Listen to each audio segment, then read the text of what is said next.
បាទជំរាបសួរពុកម៉ែបងប្អូនទាំងអស់គ្នា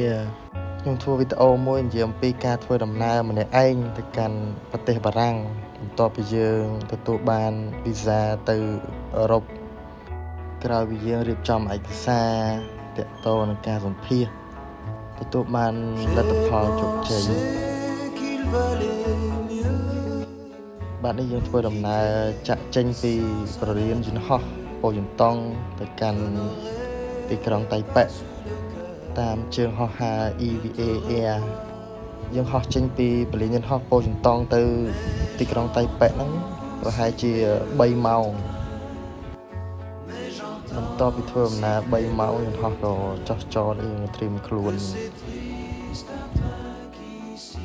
បាទបន្ទាប់ពីយន្តហោះចុះចតឥឡូវយើងដើរទៅកន្លែង gate ដែលយើងត្រូវហោះហើរជាបន្តទៀតដោយសារតែយើងអត់មានគ្នាអញ្ចឹងយើងដើរម្នាក់ឯងទៅមើលគេមើលឯងខ្លះទេទិញអីញ៉ាំបដើទៅញ៉ាំឲ្យឆ្អែតទៅព្រោះដោយសារយើងត្រូវធ្វើដំណើររយៈពេលយូរទៀតបានសល់តែ1ម៉ោង40នាទីទៀតយើងត្រូវហោះហើរយន្តហោះ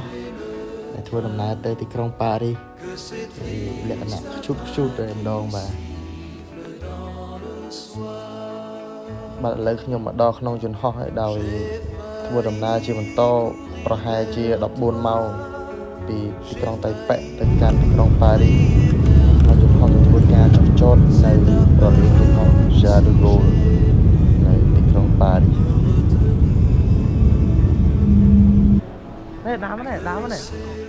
មកដល់ពលានភ្លាមក៏មានអ្នកមកយកដែរគឺ